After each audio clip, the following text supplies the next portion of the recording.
What's up mga Lods? This is Master Renz and welcome back to my channel. So sa video ito, manood tayo kay Goosebumps Top 5 na ang pamagat ay mga nakakatakot na paranormal activities, bata minulto noong Pasko.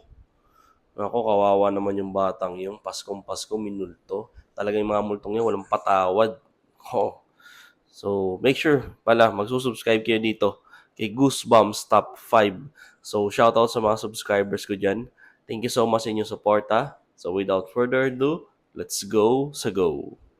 Ang mga videong inyong matutunghayan ay para lamang sa mga taong matatagang loob dahil maaari itong magdulot ng disturbance sa inyong mahimbing na pagtulog.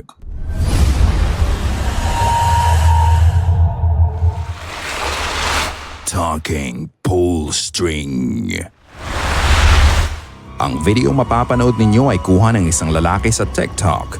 Ang sabi niya ang mas nakakabatang anak niya ay natatakot sa isang harmless na laruan. Ito ay ang vintage 1985 Care Bear Talking Pull String Toy. Sa unang tingin, hindi mo talaga maiisip kung bakit natatakot ang bata dito. Ngunit nang ipakita ng isa pa niyang anak ang dahilan, ito ang nangyari.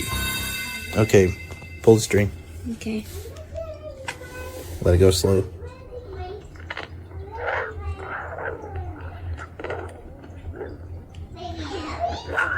Alright, now do it regular. You're my secret friend. Alright, I'll do it again, but a little slower.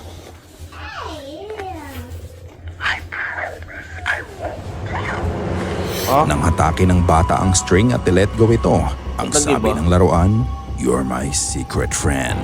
Ngunit nang ulitin ng bata ang paghatak sa tali at dahan-dahan niya itong pinakawalan, bigla na lang nagiba ang message nito. Dahil ang sabi nito, Kaya nga, bakit nag-iba nga yung sinabi nun? "I promise, I won't tell or I won't kill." Either way, kahit tell or kill ang sinabi ng laruan, disturbing ito para sa isang laruan. Is this a hidden message na inilagay sa laruan o coincidence lang ito? Ikaw na ang bahalang magpasya. The Elf. Si Abby ay may anak na may autism. Normal sa anak niya na manatiling gising sa gabi para maglaro dahil sa pagiging hyperactive nito.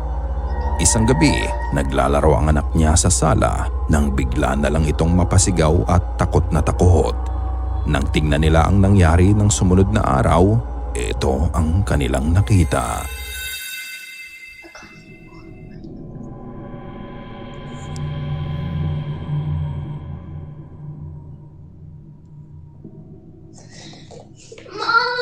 Oo. Wala, bata to ha.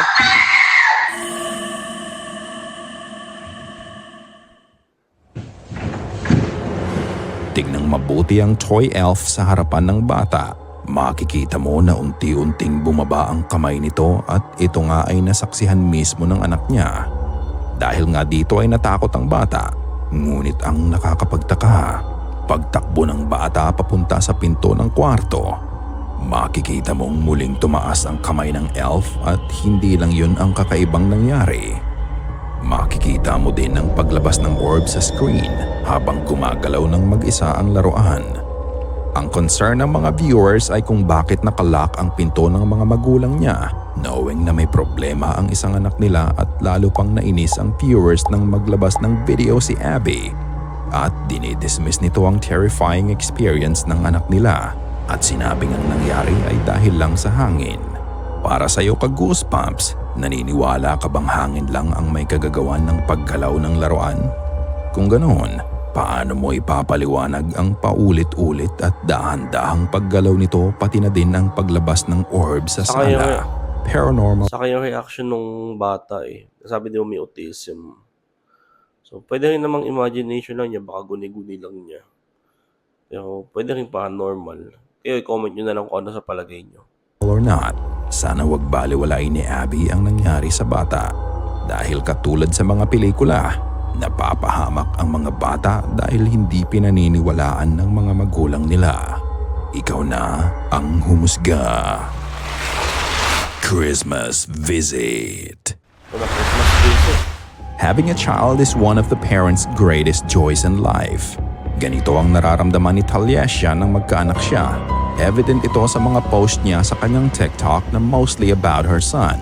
Halos lahat ng mga video niya ay mga nakakatawang moments nilang mag-ina. Ngunit ang isa sa mga video na ito ay naiiba sa karaniwan niyang post.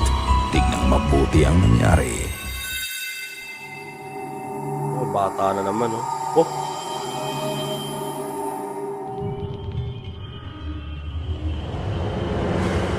Nito lang Ano yun? mismong araw ng Pasko, mag-aalas 7 ng gabi, mag-isa ang anak niya sa kwarto nang bigla na lang may mahagipang camera na iba pang figura.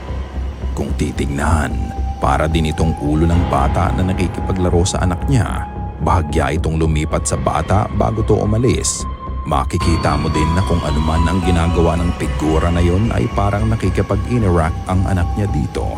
Ngunit ang problema, wala silang ibang batang kasama at wala ding ibang tao sa kwarto ng mga oras na yon. Kasabay din Kawawa ng naman paglabas to. ng figura ay ang paglabas ng orb sa itaas nito na lalo pang nagbigay ng misteryo sa pangyayari. Ang nahagip ba sa camera ay kaluluwa ng batang nakikipaglaro sa anak niya? May masama kaya itong intensyon sa bata? Matapos nga ng nag-iisang event na ito ay wala nang naging update pa si Taliesia. kawawa naman, no? Paskong Pasko, minulto. Out of the portal. Ang videong ito ay pinadala ng kaibigan ng poster sa kanya. Ito ay kuha ng CCTV nila sa kitchen area. Makikita mo dito ang paglabas ng kung anong entity na masisilayan mo sa refleksyon ng refrigerator door. Ito ang sumunod na naganap.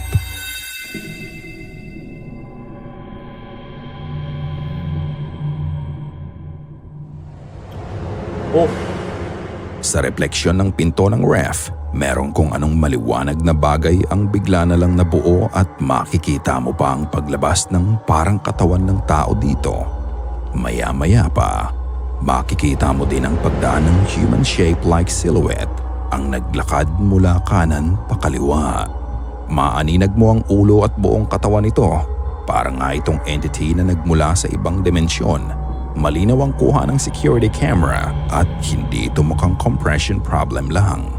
Pero ano sa tingin nyo? May portal nga ba sa bahay ng Baka kaibigan nagutom ng poster? O ito ay isang hoax lang at clever editing?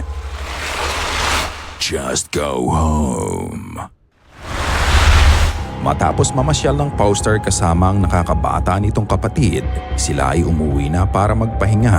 Habang ang kapatid niya ay diretso sa sala, siya naman ay diretso sana sa kwarto niya. Ngunit pagdating niya sa itaas ng hagdan, bigla na lang siyang napahinto sa kinalalagyan niya at ito ang kanyang nakita.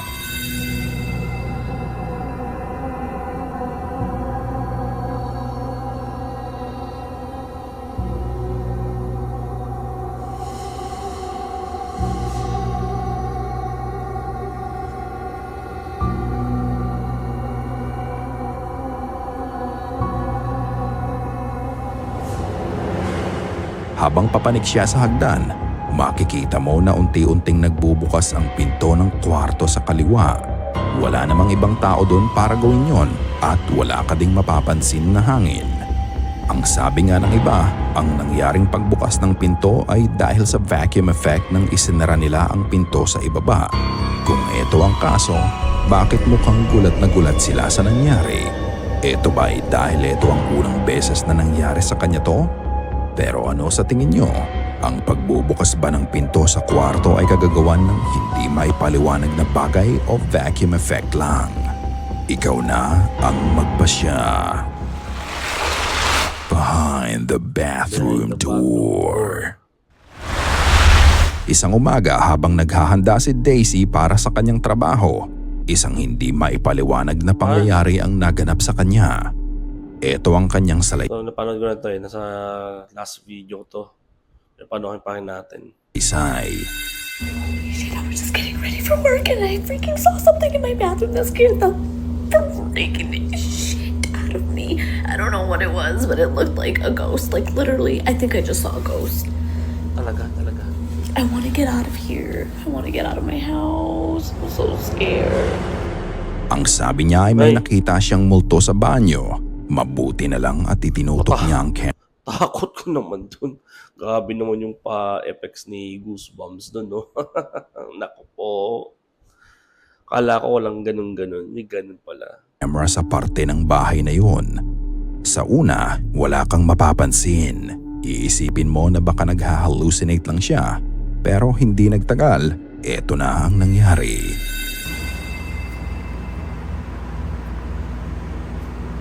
It was like right there where those shadows are. Those are shadows from the towel right there. Talaga. But there was like a shadow right there where those other shadows are. And it looked like a person. It looked like a ghost. Like right there. Oh shit. Holy fuck! Ah! Tignang mabuti ang anino sa likod ng pinto sa banyo. Ito ay hugis ng kamay. Ngunit wala namang source ang anino. Wala ka ding makikita sa siwang sa likod ng pinto. Ang sabi niya, tanging mga tuwalya lang ang nakasabit doon. Natatakot nga si Daisy sa mga nangyayari pero mas lalo pa siyang kinilabutan ng bukod sa mga kamay. May sumilip ding anino na hugis ulo sa kanya. Parang alam nito na binivideo siya ni Daisy. Is this an actual shadow person who is aware of its surroundings? O tila pinaglalaroan lang siya ng kanyang mga mata? Tulad ng lagi kong sinasabi, ikaw na ang magpasya. Ikaw na ang bahalang humusga. Grabe, no? Mga ganyan din nakakatakot yung mga sisilip. Yung mga shadow. Yan din yung creepy, pinaka-creepy sa mga napapanood ko na. Sana ay kinilabutan ka. Yun, last na pala yun. So yun, subscribe kayo dito kay Goosebumps Top 5. So yun, sana nagustuhan nyo tong video to. So thank you so much sa inyong pagsama. See you in my next video and mag-iingat po kayo palagi.